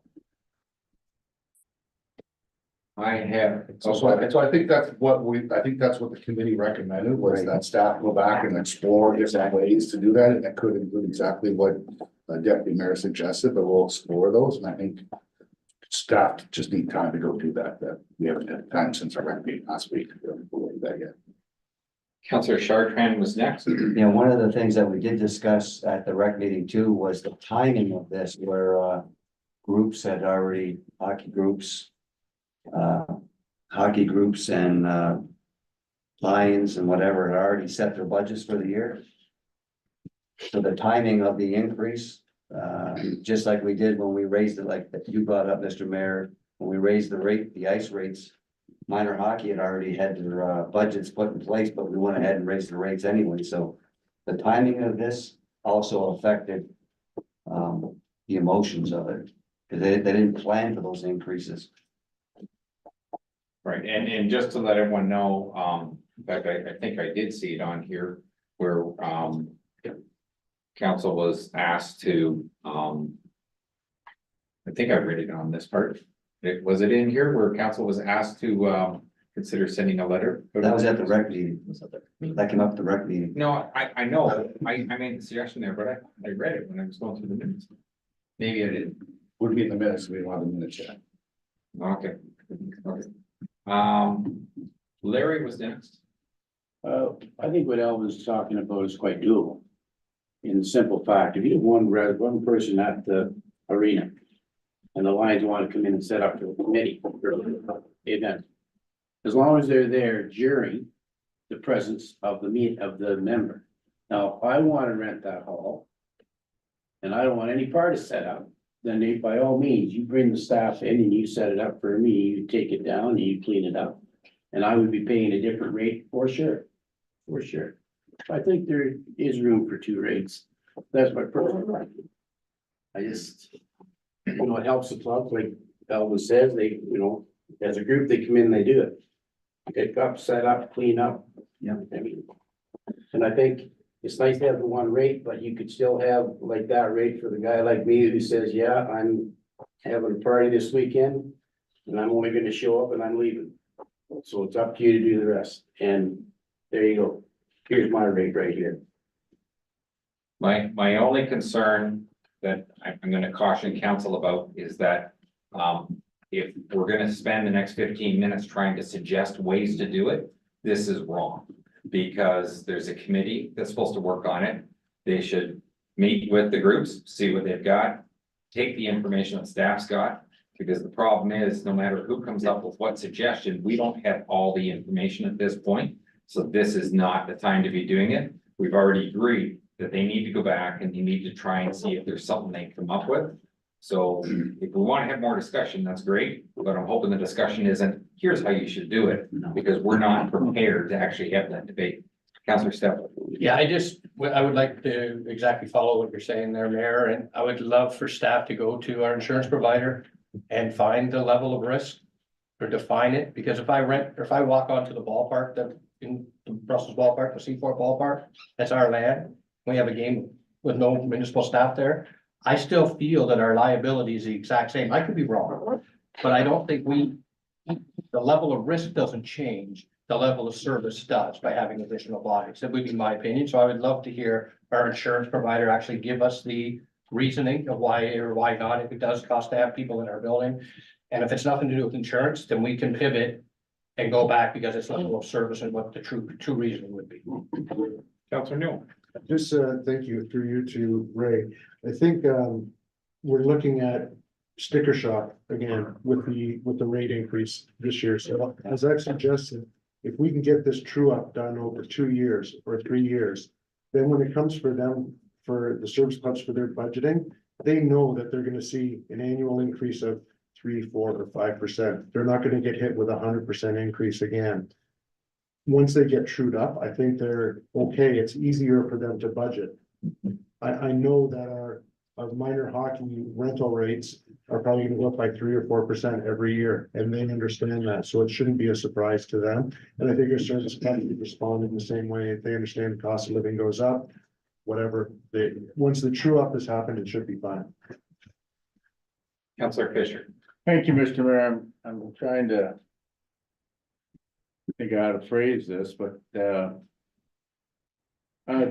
the groups that are complaining, are they not aware that mistakes were made for several years and we're just trying to level the playing field and we're not picking on them, we're trying to treat everybody equal. Like, I don't think the rates have gone up in Seaforth or Banastra, have they, Ms. Byrne? they went up in accordance to like the inflation that we utilized, the 3.8%. But when we unified the rates, that rate was not the same in Brussels, so it seems to, for the users or the facilities in Vanastra and Seaford, the rate didn't go up very much. But the rate So in this, Brussels did because they were being significantly undercharged. historically, mistakes were made, now we're Exactly. rectifying them. And Exactly. that's what I thought the groups would accept that and understand, but that doesn't seem to be the case. If I can expand on that, Bob, that, you're right, there's certainly they weren't being targeted for anything. It was just, here's the rates and we want to be fair to everybody in here in East by charging the same. The unfortunate part is it wasn't until January that all of this happened. And we did talk about the fact that, we're hoping to be able to send out a letter, at some point. If council approves it, we'll, and, it basically is coming from the committee, just explaining the fact that, in the future, when changes are going to be made, the attempt will be to do it early in the fall. So that the user groups would have sufficient notice so that they can make adjustments to their budgets and things like that. Nobody was trying to pull the rug out from under them. It was just bad timing is what it was. And unfortunately, here's where we ended up. Deputy Mayor. Thank you. Just like to follow up, Lisa, this is a good report. I'm just more upset with myself, not asking more questions when it first came out. Should have had more examples or asked you more examples of how it's gonna affect people. I've heard from a lot of people about it. Firemen, Brussels Fall Fair, Ladies Night, goes on the hall boards. Where are we with them and whether or not that's can fit into this context or not? Well, I did meet with the different service groups, and as for the fall fair, Yes, their agreement, it remains the same. We have that agreement with them that they, during their fall fair, that they are not paying a fee for the auditorium space. Because that's in their long-term agreement. Yeah.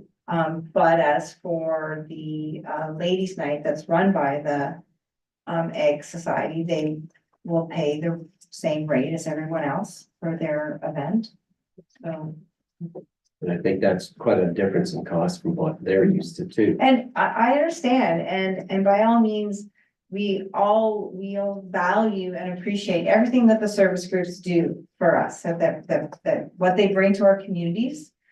We definitely know that we would not be able to have those services or those features in our community without the service groups' contributions. But what I'm getting at is that we're taking a loss in the revenue to support the facility that they are utilizing. So they're coming in and they're hosting an event at a reduced rate, which is, we're losing revenue on that facility. So then those reduced rates equal deficits to that facility. And then our taxpayers have to pay for that deficit, so which means higher taxes. So, and I didn't mean to insult anybody about, and it was not to imply that they make this much money that they can afford it. But what I was trying to imply, or the comparison is to the rate that we are asking them to pay to cover our costs, right? And then to more or less even to say what they're donating to the community is in addition to sort of what should have also been paid to support the facility and their operation costs. So we're losing out on that. Sure, but it's, the comparison's been made to that to hockey though too. It's, you know, you could say the same thing and you'd have an ice rate of $3,000 an hour to cover everything. But, you know, if you also look at what our ice rental rates are per hour, in comparison to our hall rental rates, they're really not that much different. Yeah, I think probably would have been fine. We should have just had a staged approach to the costs. I think would have certainly well. I think the biggest shock was, no, I don't think anybody really realized that there was different rates for our facilities, and what, and I myself was shocked. I didn't really know and understand why when these bylaw rates and fees aren't anything new, and when we're reviewing them annually and looking at them and we're saying we're charging X amount of dollars for the Seaforth Auditorium, but the Brussels Auditorium has this rate, this rate, this rate, this rate. I'm surprised. So, and when we wanted unified rates, I don't think it's a good idea to lower the rates for what other people are paying because we're just going backwards. And again, we're wanting to move forward, and at the same time, costs of everything have gone up, especially the Brussels facility with that renovation to that size now. So. Councilor Morrison, you hopefully get the last word. Okay, so through you to, I guess, staff. So my question is more in regards to, I guess, kind of the second part of this recommendation. Basically, more so from the side of like, I guess, timing. So if we approve this recommendation, you know, we're gonna tell the service groups, we're gonna stick with the fees and charges for, you know, we're not gonna give them any deals beyond, you know, anything else that specifically has happened. But up to this point, we haven't taken much action beyond just telling them to be faster, be more efficient. We haven't taken much action to really support them. So obviously that is kind of addressed in the second part where we go back to staff and bring us back kind of some alternatives. My aspect is more so, again, at the rec committee, it sounds like there was some discussion about sending the letter and kind of starting the process of fees and charges earlier in the budget cycle. So we got one more meeting in May, 2 in June. I think we dropped to 1 July, August. Then we kind of start budget, you know. So I guess, what's the timing based on that second bit? Our staff is the estimation we're gonna bring back a report with alternative approach to consider for the budget time, if there is anything in that by fall, or I don't need a specific day, but. Go ahead, Brett. Yeah, I think there was some conversation in terms of when our next rec meeting would be. I think we were talking about probably the end of June. And then so we'll probably meet with them to sort of discuss this whole process. And then obviously whatever comes out of that conversation will be coming to council soon July. Latest August, I guess. And then that would be communicated ahead of time and, you know, communication, feel like that's in the strategic plan, but that's kind of the forefront. Well, and I think, you know, and I think part of this conversation too isn't necessarily saying that 2024 is a done deal. There's still some opportunities for us to explore. You know, how potentially we can sort of give some relief in 2024. Just maybe not through the fees themselves, the rates themselves, but maybe through another methodology. I think that's what we want to explore. So it's not done. 2024 isn't a, you know, written in stone, but we just want to explore some ideas. And that's exactly the last sentence in here. Regarding alternative approaches to support the local service groups. Anyways, we've had a lengthy discussion on it. All those in favor of the original motion? Right, if you're opposed to it, what are you gonna do? Are those opposed to the motion? All right, now I've got 2 and 2, so how about we do that again? All those, do you want me to read the motion again? It's been a while. The council of the municipality of Huron East agree with the recommendation from the Huron East Advisory Committee and direct that the fees and charges bylaw remain the same as approved on January 23rd of 2024 that reflects the report CS 2402 approved on January 9th of 2024 approving the unification of rates. And that council, in support of the recommendation from the Huron East Recreation Advisory Committee, direct staff to prepare a report regarding alternative approaches to support the local service groups. All those in favor of the motion as read. And opposed. Motion carries. 8-3, Bob. Thank you, Mr. Mayor. You want. Hey, finally.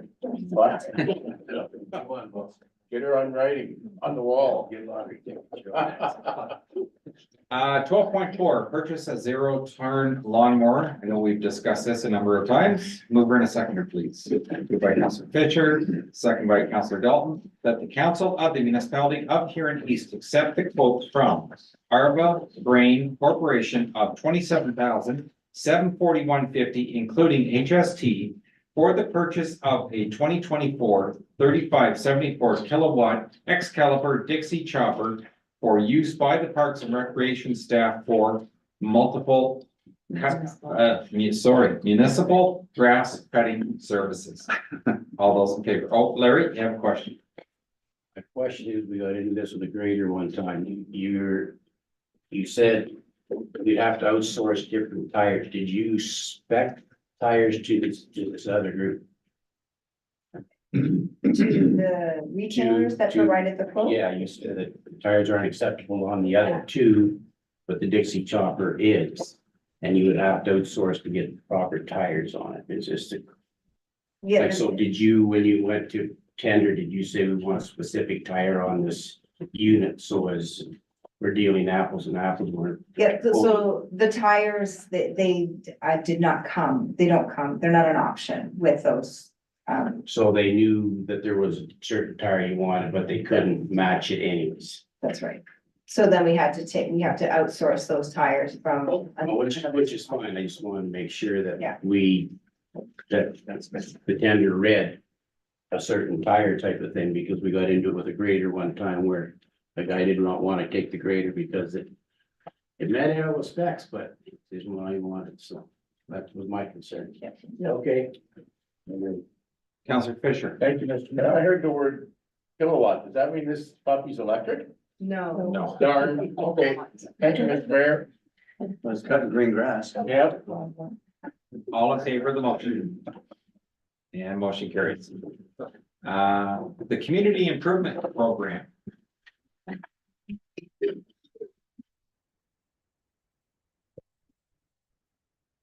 Welcome, Tara.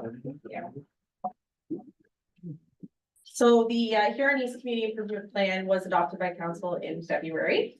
The 2024 budget allocated funds to implement programs included in the CIP. Staff and the Economic Development Committee have recommended the implementation of the following programs: facade improvement, signage improvement, agribusiness innovation, and vacant and underutilized properties conversion expansion. Applications will be evaluated by the Community Improvement Program Committee for completion and alignment with the program guidelines. Were there any questions? Any questions for Tara? So can I get a mover and a seconder, please? Moved by Councilor Deal, second by Councilor Morrison, that the council of the municipality of Huron East approves the 2024 Community Improvement Program as described in report EDO 2407, and further that council establishes a community improvement program committee utilizing the Economic Development Committee for this purpose to develop the program guidelines and administer the program. All those in favor? And motion carries. 12.6, repeal the heritage designation under bylaw 1985. 31 Goddard Street West. Can I get a mover to seconder, please? Moved by Councilor Wilby, second by Councilor Morrison, that the council of the municipality of Huron East approves the recommendation from the Heritage Advisory Committee to accept the request for a de-designation of 31 Goddard Street West Seaforth and repeal bylaw 18 of 1985, and that the clerk be directed to issue a notice of intention to repeal bylaw 18 of 1985 as prescribed in the Ontario Heritage Act. Comments or questions? Councilor Fisher. Thank you, Mr. Mayor. We have to be careful how to phrase this. The people knew the house was designated when they bought it and they let it deteriorate. Do we not have any recourse for situations like this? I guess that's the Jessica, or the clerk. well, It's, The Heritage Act does have enforcement pieces. It's very. I don't know what the word I'm looking for is. There's no schedule. There's no schedule. It's very broad. You could say that they need to stop work and restore the building. And but if we make that order, it would be on the cost of the municipality with the option of charging them back for those fees. Is what that would be. So this work is already, the deck is torn down, Yeah, work is in progress, so we would be saying you have to restore it back to what it was. And then we could ask for that recovery. The time frame and lengthy legal process to have that actually completed would be substantial, under and the parameters that you can go by. When these, the homeowners did come to the Heritage Committee, they presented their case. The Heritage Committee did note that a lot of the features were already missing from the house, the designated features and can't think of my word again, in particular, were already missing. So to go through an enforcement piece on this probably would have been a bigger process than what would be needed, as a lot of those designation features are already missing. So to keep being amendable with the landowners and to allow them to go through with their project as is, and would still suit the house, then we just felt the de-designation request would probably be the best route to go with. thank you. Counselor Moby? Just to add to that, yes, on page 182, there's a statement, given that most of the heritage features have vanished or changed, there seems to be little justification for their continued designation. The committee views this as the most prudent approach to preserve positive relations with the homeowners. And the piece where we're saying positive relations is very important. Heritage is trying to improve their image with the community. And these folks are improving their house, which had really deteriorated, and no one likes to see the deterioration of a building. And it's nice when folks do the work to improve these buildings, as well as the downtown area. And what we're trying to do is make a more positive image with the public. So this is really important. We have a heritage brochure coming out. And it's like, even in the strategic plan, I noticed, people are proud of our heritage and we want to continue with that. There's advantages, and this brochure will explain those advantages, and it will explain our color scheme, and it will explain how you apply for grants. And these are all good things that haven't been present within the Heritage Committee in the last number of years. This is my 5th year on the committee. And so it's important that we don't that we work with people. And because the house is outside of the downtown designation, it's really not like it would be a bigger deal if it was one of our buildings within the downtown area.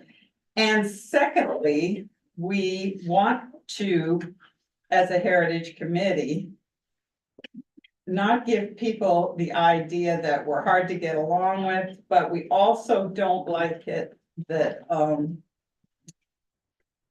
they're just going ahead. So by providing the brochure, and will be made available to real estate agents, which haven't apparently given us a fair shake, these people will be aware of what we expect. Oh, great, it's here. Hot off the press. And it has our colors. So does that give the council a bit of a a reason for our, decision, because like we do. These folks are fixing up their house, but they could have went about it a different way. And we don't wanna cause hard feelings, and we do appreciate people fixing things. And we just want to improve our image in the community, and we want the community to take an interest in looking at the brochure and following our rules. And there's, the girls are really smart. They've got the scans, and if you can't, the QR codes, see, I'm behind in my time. And you can also, look at all the things, but there's a lot of gossip about heritage too, and some of it just isn't right. So, hopefully this helps. And, yeah, so that's pretty much all I think. Oh, and I also wanted to thank Brad Dietrich and Jessica Rudy for coming out and supporting me as the chair and the Heritage Committee as we address this particular situation. I really was proud of our staff here coming out to help us with this issue. Councilor Chagrin. Yeah, I was just gonna say too, I went and looked at it, the fact that a lot of the heritage things were gone, and the fact that it's not even on our main street. And their new design of their porch really fits still that cottage style, if you look at the roof and how they've got it set up. It's gonna be an improvement for sure. The old porch was definitely falling down, and at what point do you say you have to maintain that old porch to look a certain way? But their new design, I think, really still gives it that cottage look that was intended in the first place. Councilor McCracken. Same topic, but at the end of the day, if somebody buys a heritage home, there is a way out of that designation for them, is there not? Because we had that on the main street at one time. That's where they bought a building, and they were told they couldn't tear it down by heritage. Well, he won. The building came down. This is the de-designation process. There's So gotta be it has to be per the act. So by coming to council, we then have to put a notice out of intention to the public as well as to the land tribunal. There's an appeal period of, I believe, 30 days. And then we can go through with the official repeal. It's just all part of the process that's laid out in the act, and they But at the want end to of be the a day, heritage if they building. wanted to de-designate the That's- property, yeah. we get at the end, but it might take 2 years of. They could have done it at the beginning or now or whenever, so landowner No, it's wishes just to a do it, question. they can. It's just not a quick process, I would say. No, just the question I had, because, so that you don't want to bring it on for me that, you know, hey, if you're gonna have a problem, just de-designate right now. And run with it. We don't want to advertise that though. No, So the fact that they have applied for the de-designation of it, are they allowed to finish off what they're doing, or is that all on hold until this whole process gets done? Can I? Go ahead, Gloria. There's another piece with this group, or this family, or Yeah, I know. couple, and, so that affected, Brad Dietrich's job because they didn't apply for a building permit. Well, that's different. Yeah, I was So, just gonna say, it's all part of the permitting process, so there's a couple different scenarios, but. Once the appeal periods and the de-designation is over, that would be. Help them in the other issues as well. Okay, yes, and then there should be something, I believe the part of the de-designation, because this is our first one.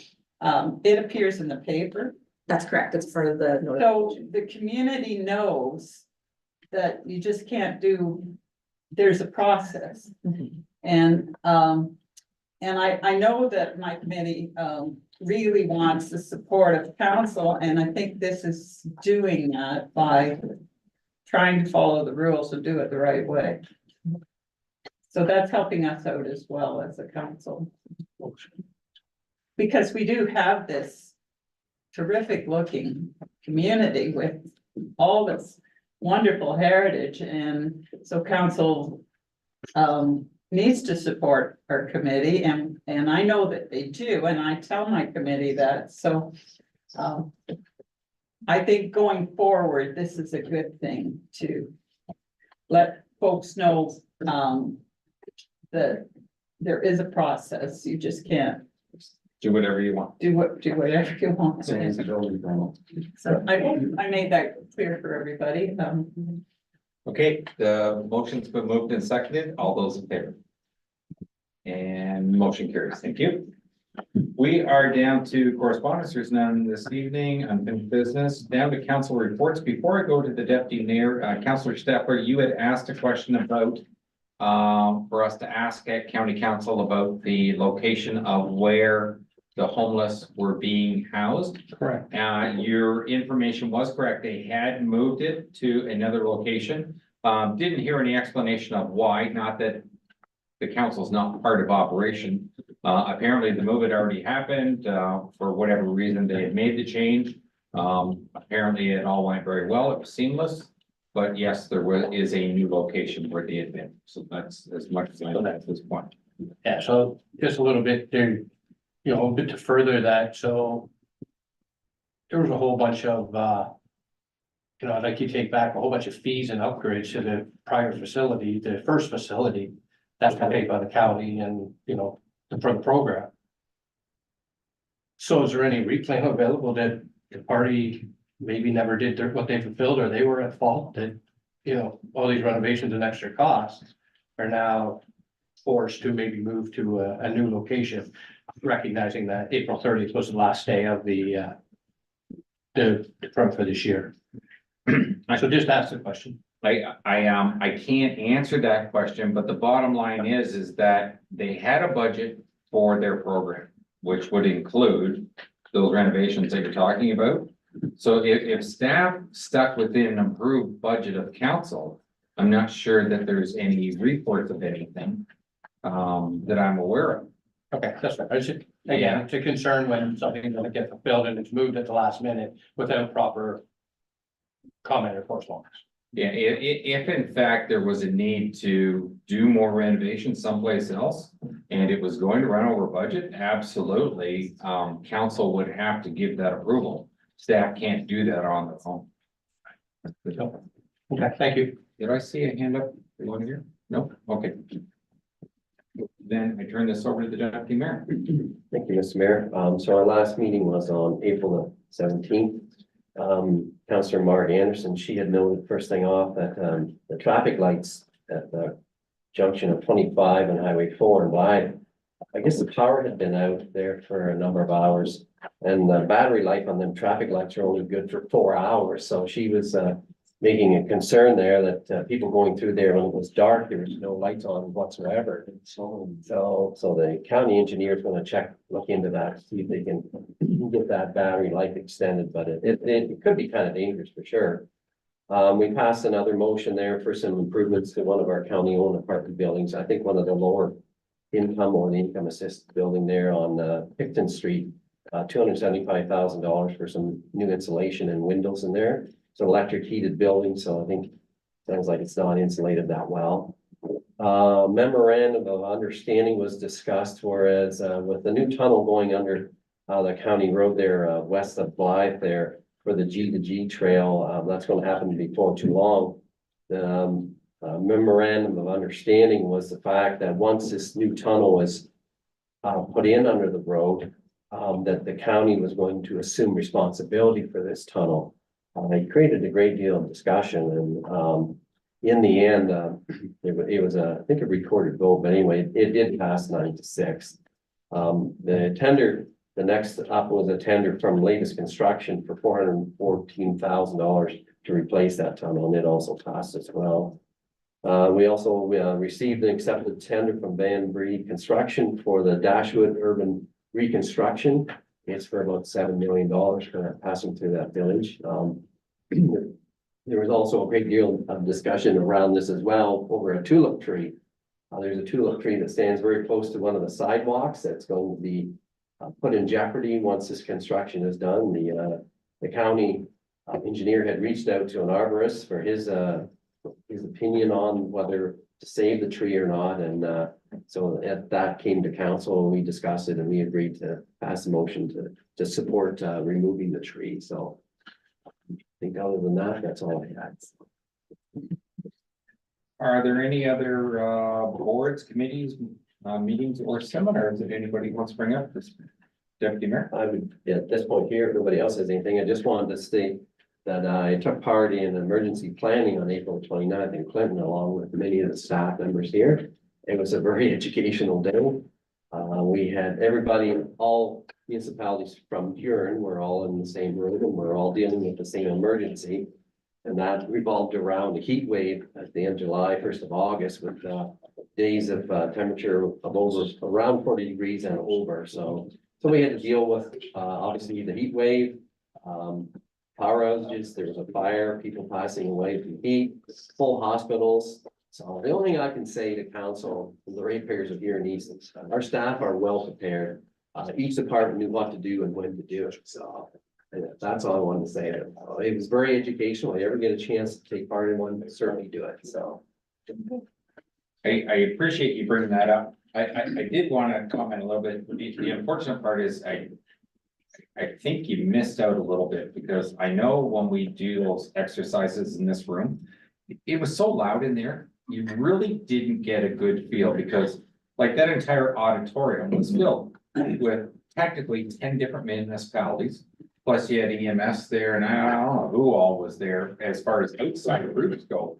But it made it really hard to deal with it. I can say this though, you're 100% correct. If anybody ever gets the opportunity, because I don't know how many I've done, it's more than 15. And I'll tell you, you always pick up something at one of them that you'll think of the next time you're doing one. And it's just a good experience to go through. And it's amazing the conversation and how you end up getting there. But yeah, although I didn't really like the atmosphere of it, the whole idea of doing those things every year, it's well written for sure. Did you know? Okay. Yeah. I just want to follow up with that. I got a chance to be the acting mayor, because the mayor was away playing golf, I believe. And Barry was away at a Boston Bruins experience camp or something like that. So Sean Bromley go over for him. But no, it was very well done. All the staff, Brad was excellent. And Jessica was cool as a cucumber, and so was Stacy. She was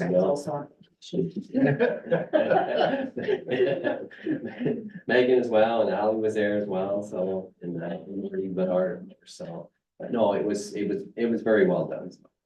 So just to defend ourselves for me and Barry, for sure, we were actually there, but we allowed the designate to actually run the operation. We thought that was a good thing. And I've had that in the past where I've said it should be the deputy mayor, even when we did it in this room. Because once you've done it a few times, it would help if you were having a little bit of experience with it. Actually, Councillor Wilby was next. Oh, just wanted to mention that, Mayor McClellan asked me to attend the volunteer appreciation evening for the Big Brothers and Sisters. It was at the Bad Apple Brewing. And they really appreciated that Huron East represented them, and there were other counselors there. And they came over and thanked me for coming. And so, yeah, so I just wanted to say that I represented Huron East at this event. And appreciate that. Thank you. Councillor Deal.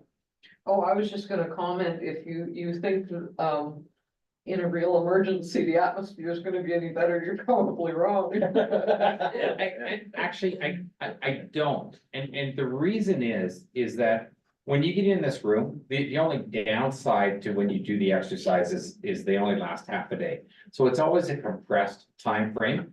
Yes, you may have an emergency that you're dealing with, but it's the CAO that runs the meeting. And he's the one that says, okay, it's your turn to talk. You make sure everybody hears what you've got to give out for information. And then the next person. And once all the information, you don't jump to conclusions. It's not like, oh, I know how to solve that. We should just solve it right now. That's not the way it works.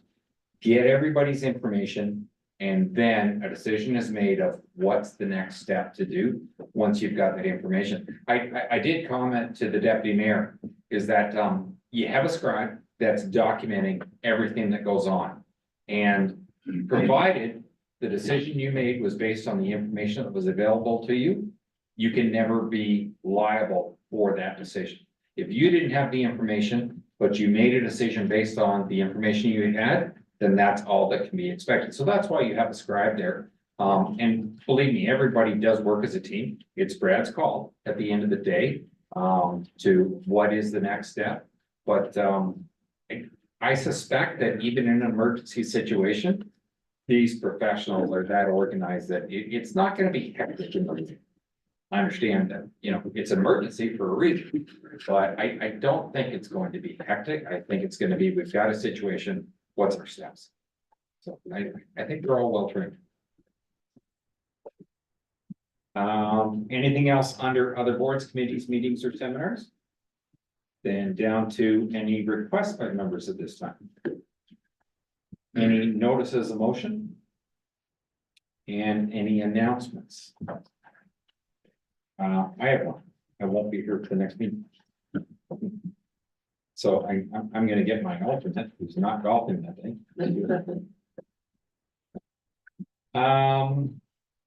If there's no other business, we will go to bylaws. Can I get a mover and a seconder for bylaw 40? Councillor Chartrand, Councillor Deal, that be it hereby resolved that bylaw 40 of 2024, a bylaw to stop up and close parts of Brian's Drive and Anderson Drive, Brussels, be given first, second, third, and final readings, signed by the mayor and the clerk, and the seal of the corporation be affixed thereto. All those in favor? Carried. Mover and a seconder for bylaw 41. Councillor Morrison, Councillor Wilby, that be it hereby resolved that bylaw 41 of 2024, a bylaw dedicate part of block 34 on plan 396 Brussels as a public highway forming parts of Brian's Drive and Anderson Drive, be given first, second, third, and final readings, signed by the mayor and the clerk, and the seal of the corporation be affixed thereto. All those in favor? Motion carries. Thank you. Mover and a seconder for bylaw 42. Councillor Deal, deputy mayor, that be it hereby resolved that bylaw 42 of 2024, a bylaw to confirm the proceedings of council, be given first, second, third, and final reading, signed by the mayor and the clerk, and the seal of the corporation be affixed thereto.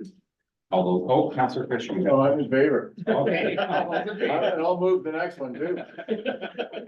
All right, motion to adjourn, moved by Councillor Fisher, second by Councillor Dalton, that the time now being 8:12 p.m., that the regular meeting do now adjourn until the 21st, until May 21st, 2024 at 6 p.m. All in favor?